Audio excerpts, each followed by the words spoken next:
Iran और Israel दोस्ती से दुश्मनी तक असल हकीकत क्या है। दोस्तों, जो आज ईरान और इसराइल दुनिया के सबसे बड़े दुश्मन हैं, एक वक्त था जब ये दोनों अच्छे दोस्त हुआ करते थे। दोस्ती से दुश्मनी तक का ये सफ़र कैसे तय हुआ? आखिर इसराइल को ईरान से असल मसला क्या है? आज की इस वीडियो में हम आपको ऐसी कहानी बताएंगे जो शायद आपने कभी नहीं सुनी।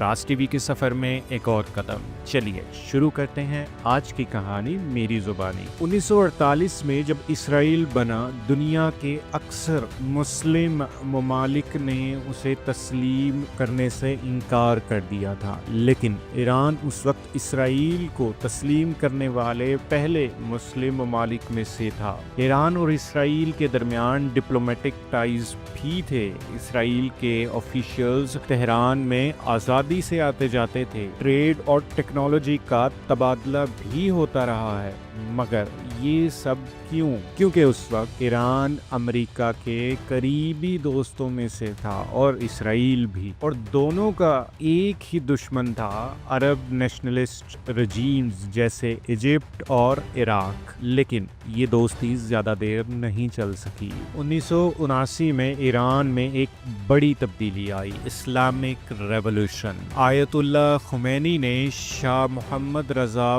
पहलवी को हटा दिया और ईरान बन गया एक इस्लामी रिपब्लिक। खुमैनी ने इसराइल को शैतान और इस्लाम का दुश्मन करार दिया और इसराइल की एम्बेसी को भी फलस्तीन के हवाले कर दिया। ईरान की नई हुकूमत ओपनली ये बात कहने लगी कि इसराइल का नक्शा ही दुनिया से मिटा देना चाहिए, मगर असल कहानी शुरू होती है अब। कहा जाता है कि ईरान ने ओपनली फलस्तीन में मौजूद मुख्तलिफ ग्रुप्स जैसे हमास वगैरह को पैसा, हथियार और ट्रेनिंग देना शुरू कर दिया था। उसके बाद इसराइल के लिए सबसे बड़ा खतरा बना ईरान का न्यूक्लियर प्रोग्राम, जो 2000 के बाद और तेजी से बढ़ने लगा। इसराइल ने ईरान के न्यूक्लियर साइंटिस्ट को मारने के लिए सीक्रेट मोसाद मिशंस भी भेजे। ईरान के अंदर ड्रोन अटैक्स और साइबर वॉर चलने लगी, जिसका इल्जाम इसराइल पर लगाया गया।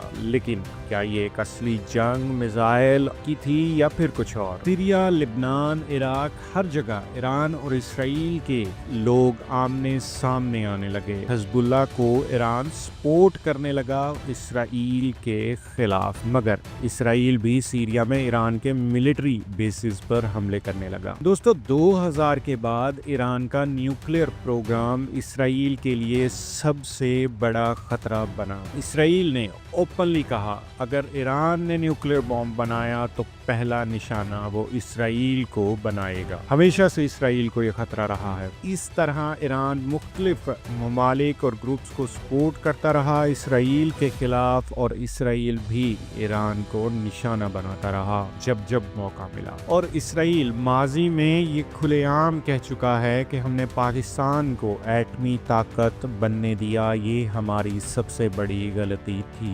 मगर अब हम ईरान के लिए ये गलती नहीं करेंगे। और फिर 2024 में टेंशन्स ईरान और इसराइल के खिलाफ मजीद बढ़ने लगी। ईरान ने इसराइल पर फिर 300 से ज्यादा ड्रोन्स और मिसाइल छोड़े, लेकिन इसराइल का आयरन डोम सिस्टम इनको रोकने में काफी हद तक कामयाब रहा। ईरान सिर्फ कुछ ही जगहों को टारगेट कर सका, मगर कोई खास कामयाबी नहीं मिली। इसराइल ने जवाब में सीरिया में ईरान के मिलिट्री बेसिस को निशाना बनाना शुरू कर दिया, जिसमें ईरान के टॉप कमांडर्स मारे गए। अब सवाल ये है कि ये जंग फुल स्केल में बदल सकती है या नहीं। दोस्तों, अगर ईरान इसराइल की जंग को थोड़ा अरसा और चली तो पूरे मिडिल ईस्ट में आग लग सकती है। ऑयल प्राइसेस आसमान को छू सकती हैं। कहा जाता है कि अमेरिका, यूके, चाइना और रशिया भी इस जंग के पीछे हैं। एक वक्त था जब ईरान और इसराइल दोस्त थे, आज दोनों एक दूसरे को मिटाने की धमकी दे रहे हैं। क्या ये दुश्मनी दुनिया को एक नई तबाही के दौर में ले जाएगी, या ये सिर्फ एक पॉलिटिकल खेल है, इसके अलावा कुछ नहीं? आप क्या सोचते हैं? कमेंट सेक्शन में ज़रूर बताइएगा। मिलते हैं राज टीवी की अगली वीडियो में, जहां हर रात से उठता है पर्दा।